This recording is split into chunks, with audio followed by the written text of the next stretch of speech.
Bismillahirrahmanirrahim. Assalamualaikum warahmatullahi wabarakatuh.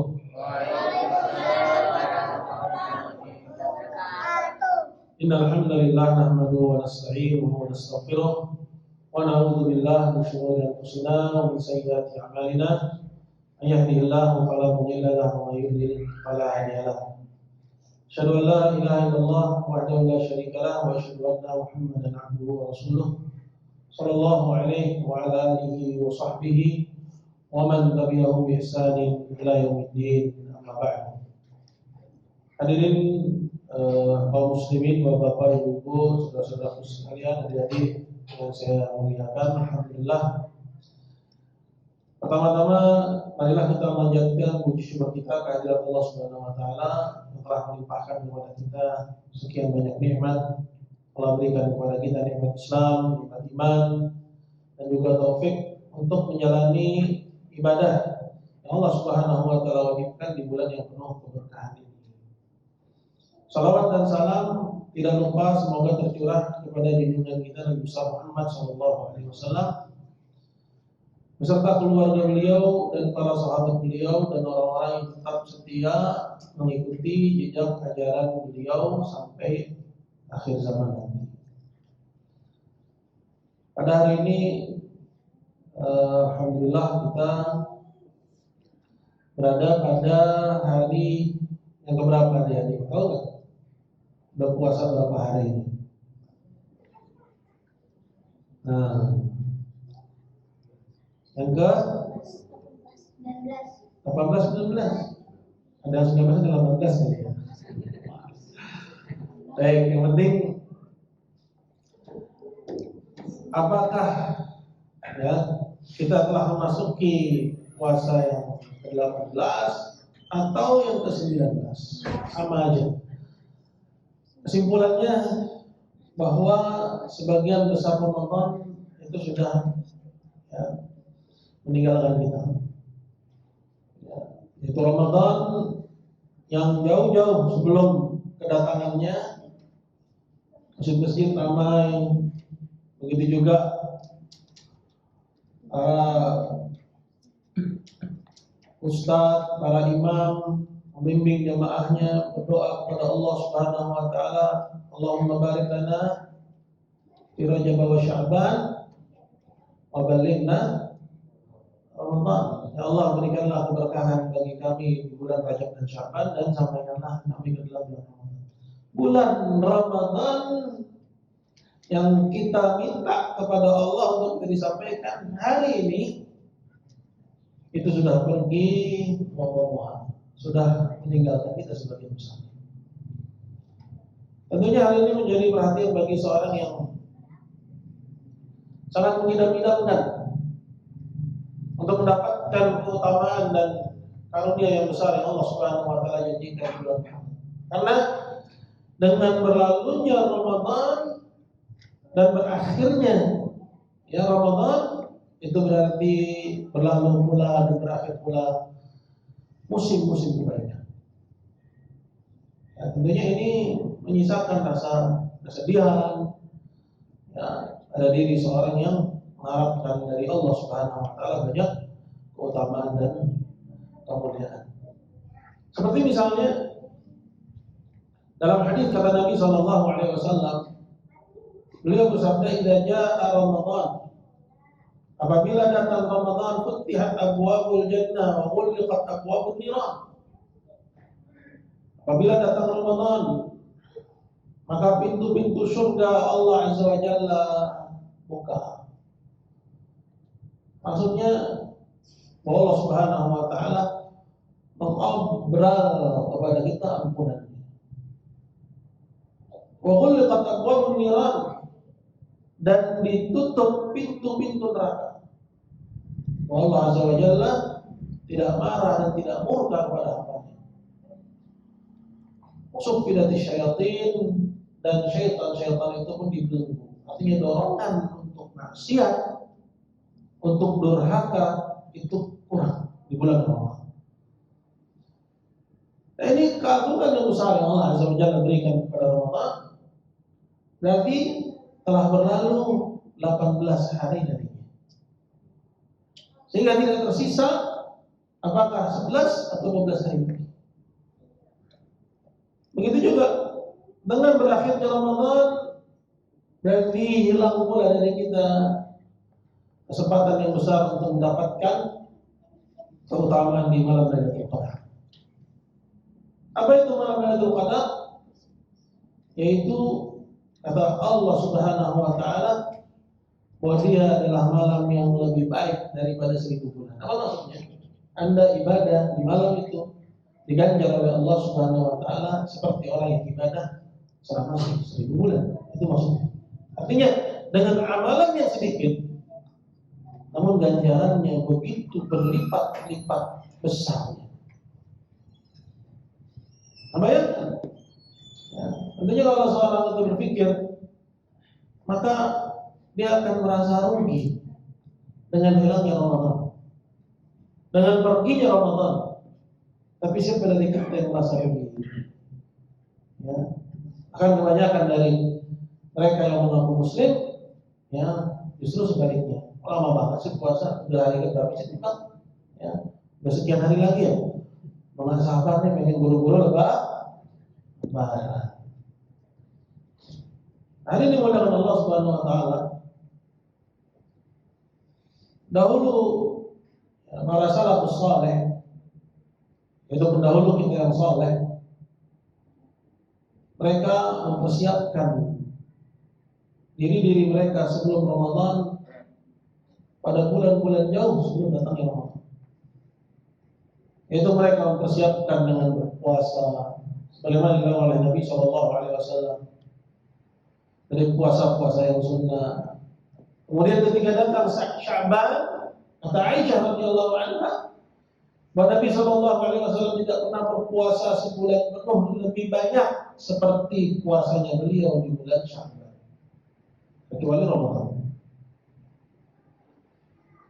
Nah, ketika datang Ramadan, maka meningkatlah ibadah mereka. Yang sebelumnya mereka membaca Al-Quran satu hari itu 1 juz, itu meningkat menjadi 1 hari 3 juz, bahkan dari mereka ada yang 1 hari itu khatam. Dan apabila telah berakhir Ramadan, maka mereka bersungguh-sungguh berdoa kepada Allah Subhanahu wa taala. Allah Azza wa Jalla terima amalan ibadah mereka yang mereka lakukan. Hati mereka takut, hati mereka cemas, hati mereka gundah kalau ibadah yang mereka lakukan di bulan Ramadan tidak diterima oleh Allah Subhanahu wa taala. Itulah yang Allah Subhanahu wa taala sebutkan dalam Al-Qur'an Al-Karim tentang orang-orang yang mereka takut ya kepada Allah Subhanahu wa taala atas amalan-amalan yang mereka lakukan. Kata Aisyah radhiyallahu anha, apakah mereka orang-orang yang mencuri ya Rasulullah sehingga mereka takut? Atau mereka orang-orang yang makan makanan yang haram sehingga mereka takut? Kata Nabi SAW, la yabnata Siddiq, bukan mereka yang dimaksud dalam ayat tersebut, wahai putri As-Siddiq itu Aisyah. Melainkan yang dimaksud dalam ayat itu adalah mereka alladzina yusallun wa yasumun, orang-orang yang salat, orang-orang yang puasa, wa yatasaddaqun, orang-orang yang sedekah, dan mereka takut kalau amalan mereka tidak diterima oleh Allah Subhanahu wa taala. Beda jauh dengan itu. Kalau dulu orang-orang terdahulu bersungguh-sungguh beribadah kepada Allah, kemudian takut kalau amalannya tidak diterima. Tapi orang sekarang lalai dalam beribadah kepada Allah, namun merasa yakin bahwa amalannya diterima oleh Allah Subhanahu wa taala. Jadi penting bagi kita hari ini oleh Allah untuk kita sering-sering ya melihat dan berkaca ya kepada amalan para salafus saleh kita terdahulu, para pendahulu kita yang saleh. Dan tentunya yang menjadi teladan yang paling utama bagi kita dalam ibadah tentunya adalah siapa? Nabi kita Muhammad sallallahu alaihi wasallam. Beliau adalah orang yang sangat bersungguh-sungguh dalam beribadah kepada Allah Subhanahu wa taala. Sebagaimana yang diperintahkan oleh Allah Jalla wa Ala dalam firman-Nya, "Wasari'u ila maghfiratin min rabbikum wa jannatin 'arduha as-samawati wal ardu uiddat lil muttaqin." Dan bersegeralah kalian menjemput ampunan dari Rabb kalian dan surga yang luasnya seluas langit dan bumi yang Allah Azza wa Jalla persiapkan bagi orang-orang yang bertakwa. Kemudian apa yang telah lalu dari Ramadan akan berlalu pula dengan apa yang telah kita kerjakan dari lalai. Di antara kita ada yang bertugas mengisi Ramadan dengan ibadah. Siapa dari kita yang baca Qurannya sudah khatam sekali? Masya Allah. Ahsan tabarakallah. Ya.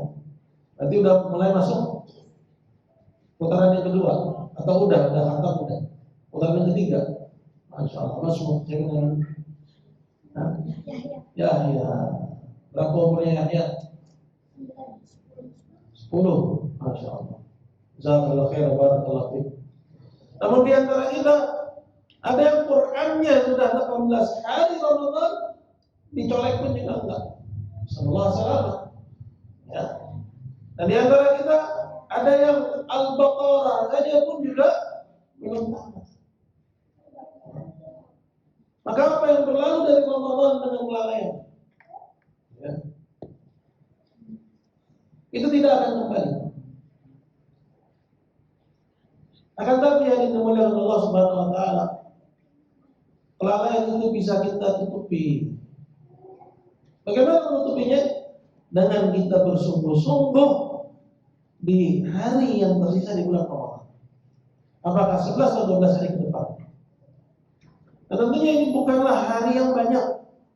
Karena Ramadan sendiri pun juga itu adalah hari yang sedikit, kata Allah Subhanahu wa taala, ayyaman ma'dudat. Hanya hari-hari yang berbilang. Kita aja yang rasanya lama. Akan tapi lihat, ketika berlalu 10 hari, maka hari-hari yang berikutnya itu tak lebih lambat daripada 10 hari yang pertama. Gitu bukan? Kalau udah berlalu 10 hari, apalagi sudah berlalu setengahnya, maka dia akan terasa sangat-sangat cepat dibandingkan dengan setengah Ramadan yang pertama.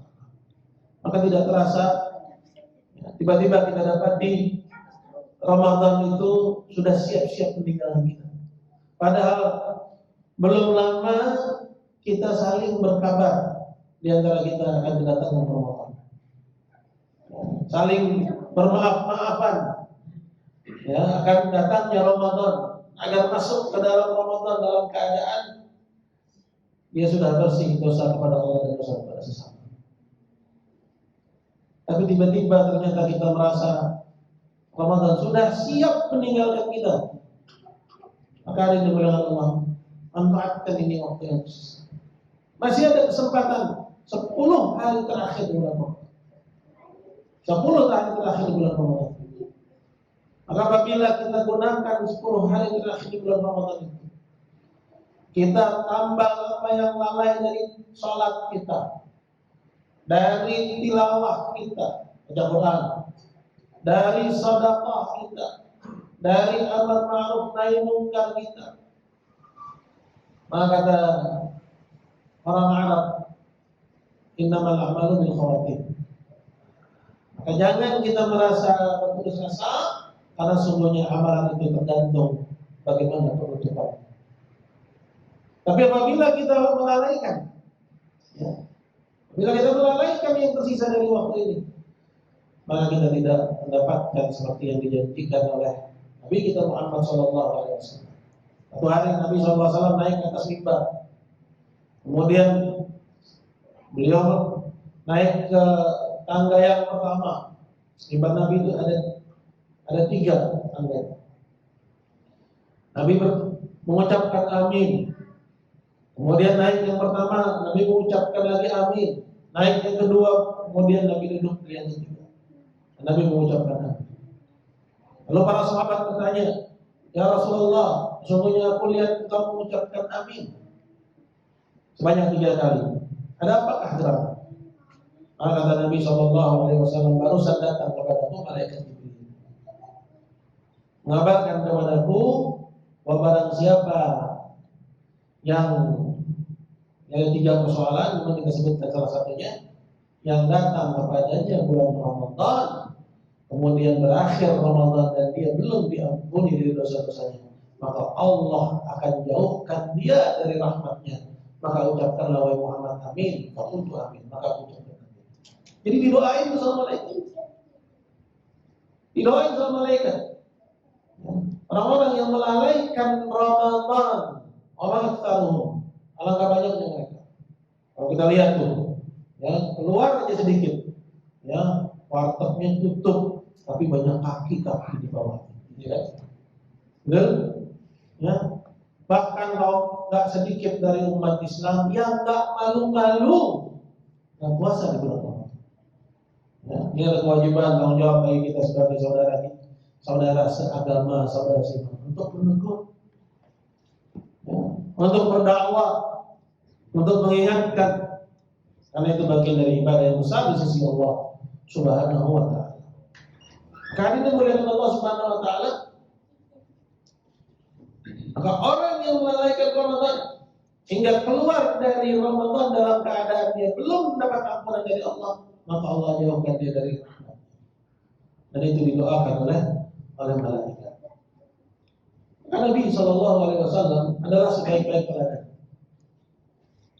Beliau adalah sosok yang Allah Subhanahu wa Ta'ala telah ampuni dosanya yang lalu dan yang akan datang. Namun beliau contohkan kepada umatnya bagaimana memanfaatkan Ramadan, terlebih khusus pada 10 hari terakhir di bulan Ramadan. Karena disepakati oleh para ulama bahwa bulan Ramadan adalah afdhalus syuhur, adalah sebaik-baik bulan dari 12 bulan yang Allah Azza wa Jalla tetapkan dalam al-Islam. Dan yang terbaik dari sebulan penuh itu adalah 10 hari terakhirnya. Yang ada 10 hari terakhirnya. Dan yang paling baiknya itu adalah satu malamnya. Satu malamnya, yaitu malam yang dikenal dengan sebutan Lailatul Qadar. Anda tahu nggak kenapa Allah Subhanahu wa Ta'ala jadikan malam Lailatul Qadar sebagai sebaik-baik malam? Coba Yahya, kenapa Allah jadikan Lailatul Qadar sebagai sebaik-baik malam? Ini siapa namanya temannya? Ojil. Pemain sepak bola. Oh, tapi Muhammad ini ya. Gimana Muhammad Ozil? Kenapa? Ya. Apa kata Allah dalam Al-Quran? Inna anzalnahu fi. Apa itu yang diturunkan? Al-Quran. Ya, Al-Quran. Karena Al-Quran diturunkan di malam Lailatul Qadar, maka Lailatul Qadar itu menjadi sebaik-baik. Ya, kalau semua yang dilekatkan kepadanya Al-Quran, dia akan menjadi yang terbaik. Ya. Nah, kalau ingin menjadi yang terbaik, ya, maka jadilah penghafal Al-Quran. Ya, jadilah penghafal Al-Quran. Nah, ini menjadikan Lailatul Qadar itu menjadi malam yang terbaik. Bayangkan satu malam seseorang mengerjakan ibadah yang diberi taufik oleh Allah untuk dia ibadah di malam itu. Karena semua orang bertaufik, betul? Apalagi kalau tahun lalu ingat bertepatan dengan Ramadan, ya ketika itu lagi ada apa nih Pak? Hah? Ada apa? Sepak bola apa? Betul nggak? Rasulullah SAW banyak godaan. Alhamdulillah sekarang godaan yang seperti itu berkurang. Ya, nggak semua orang diberi taufik oleh Allah Subhanahu wa Ta'ala menghidupkan Lailatul Qadar itu dengan ibadah. Ya, dan di akhirat nanti kita amat sangat butuh kepada pahala. Sangat amat butuh kepada pahala. Bagaimana Allah firman dalam Al-Quran, Yauma tajidu kullu nafsin ma 'amilat min khairin muhdara wa ma 'amilat min su'in tawaddu law anna bainaha wa bainahu amadan ba'ida wa yuhadzirukumullahu nafsahu wallahu ghafurur rahim. Ingat tadi hari ketika setiap jiwa nanti di akhirat ini peristiwanya, dia akan mendapati apa yang dulu mereka kerjakan di dunia dari kebaikan itu hadir kembali. Di puasa kita, tilawah kita, semua hadir kembali di hadapan. Sebagai bukti bahwa Allah akan beri balasan dengannya. Wa ma 'amilat min su', dan begitu juga yang dilakukan dari keburukan, ya, itu juga hadir kembali.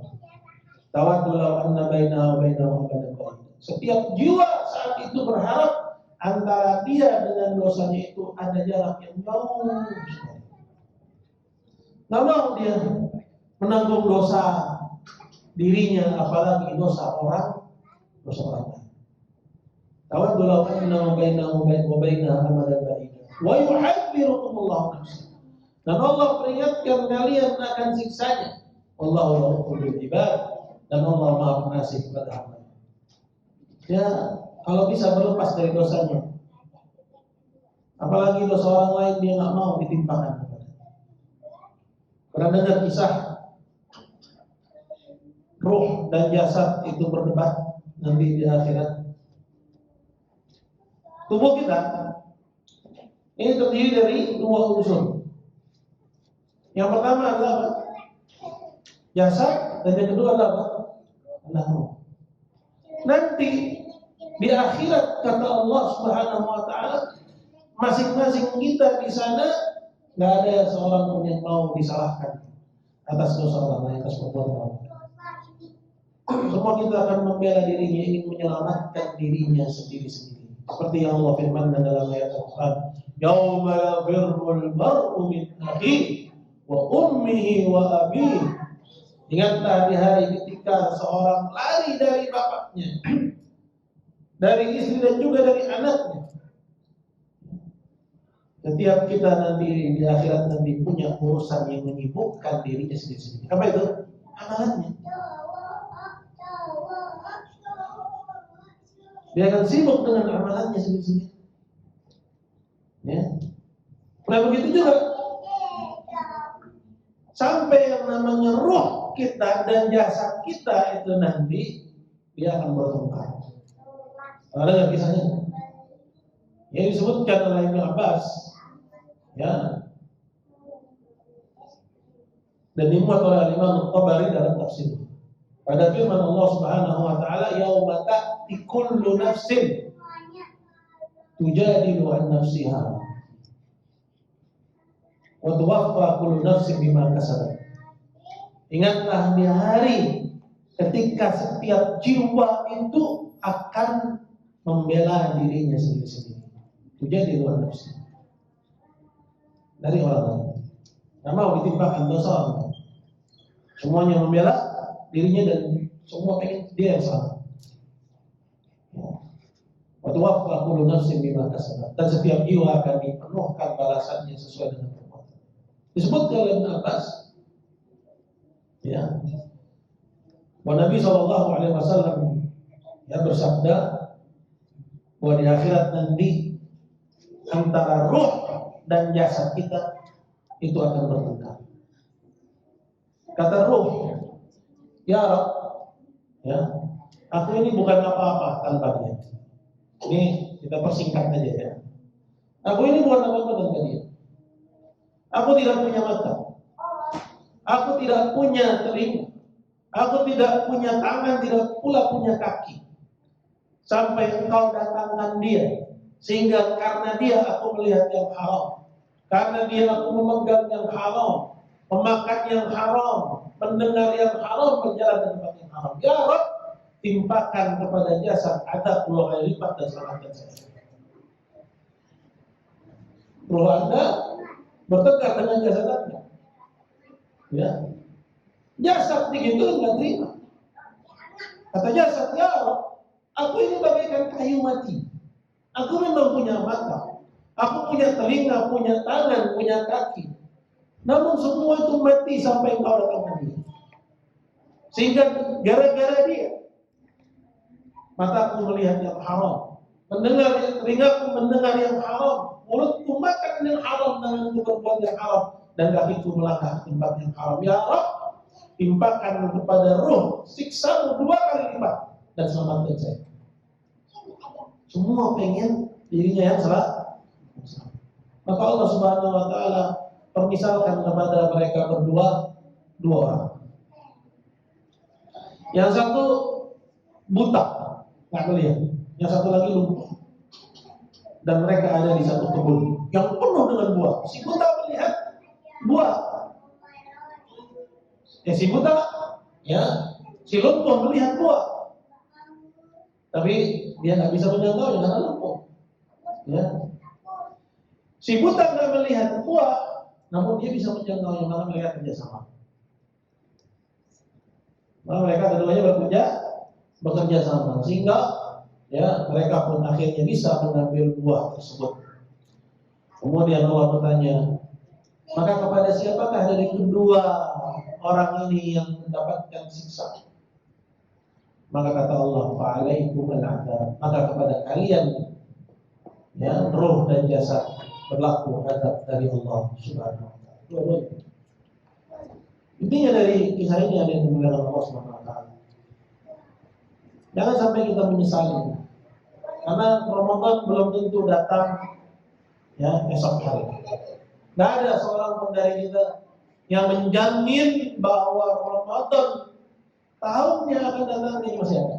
Anda bisa jadi? Tidak. Ya. Karena sudah menjadi satu kepastian bahwa tidak satu pun dari kita yang tahu kapan dia dan bahkan di mana dia. Nah, kalau kita tahu hal yang demikian, berarti amat sangat berharganya ini 10 hari terakhir Ramadan yang tersisa. Nah, kalau kita sudah tahu amat sangat berharganya 10 hari terakhir di bulan Ramadan ini, maka isilah dia dengan ibadah. Sebagaimana Nabi SAW dikisahkan oleh Aisyah, karena Nabi SAW yajtahidu fil 'ashr al-awakhir ma la yajtahidu fi ghairiha. Dulu Nabi SAW bersungguh-sungguh ibadah di 10 hari terakhir lebih giat ya dibanding dengan hari-hari sebelumnya. Begitu juga kata Aisyah, tidak ada halal ashr, kalau datang 10 hari terakhir, ahyal laila wa aiqadha ahla wa syaddal mizar. Nabi menghidupkan malamnya. Mulai siap-siap begadang. Ya. Jangan di malam dengan siang dengan malam. Artinya tidurnya semakin sedikit. Sebagaimana yang Allah Taala wa ta'ala firman-Nya, "Kanu minal lail, kanu ya minal laili qalilan minal laili ma yahjun." Dahulu mereka sangat sedikit ya tidur di waktu malam. Nabi hidupkan malam, membangunkan istrinya dan mengencangkan tali pinggangnya. Dan di antara yang disyariatkan untuk seorang bisa meraih Lailatul Qadar adalah syariat i'tikaf yang dilakukan oleh Nabi SAW di 10 malam terakhir di bulan Ramadan. Dan i'tikaf itu artinya nuzulul masjid, yaitu mendiami masjid. Dahulu Nabi SAW beriktikaf di 10 hari terakhir di bulan Ramadan sampai Allah wafatkan dia. Kemudian sepeninggalannya istri-istrinya pun i'tikaf mengikuti jejak langkahnya. Karena ini muliakan Allah.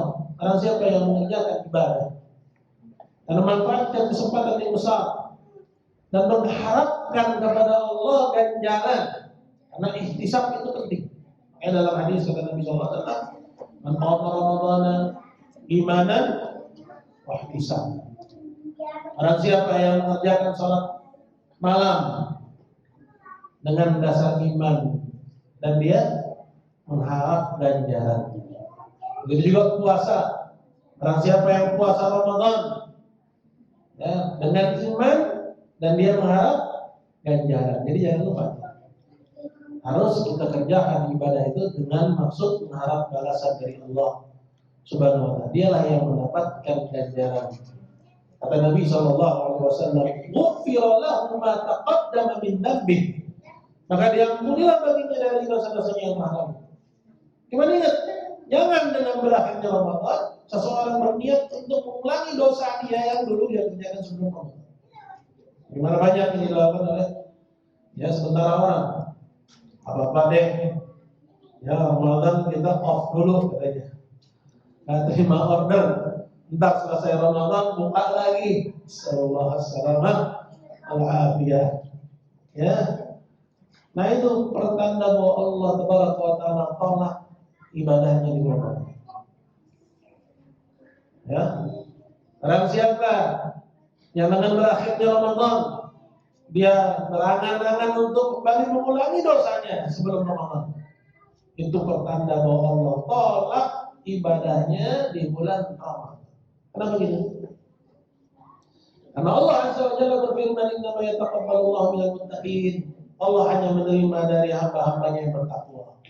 Dan orang yang ingin mengerjakan maksiat setelah berakhirnya Ramadan, jelas dia bukan orang yang bertakwa. Maka puasanya reda, tertolak, tilawahnya reda, tertolak, maka dikembalikan kepadanya amalannya dan dia tidak membawa sedikit pun dari pahala. Hadi bid'atuna dan tilawah. Ini barang kami dikembalikan kepada kami. Artinya nggak ada pahala di sisi Allah Subhanahu Wa Taala. Itu kita nggak ingin demikian. Nah, kita butuh untuk mencontoh, untuk meneladani, dan itu butuh kepada kita mencari ilmu. Semoga dengan apa yang kita simak dan dengar pada kajian di sore hari ini menjelang berbuka, ini dapat menambah kembali wawasan kita, menguatkan kembali tekad kita dalam ibadah, khususnya di 10 hari terakhir di bulan Ramadan, untuk kita bersungguh-sungguh. Semoga kita mendapatkan mendapatkan ampunan dari Allah Subhanahu Wa Taala, dan keluar dari Ramadan sebagai hamba-hamba yang bertakwa. Amin ya rabbal alamin. Ini yang bisa saya sampaikan. Wallahu taala a'lam wa alam wa jazakumullah.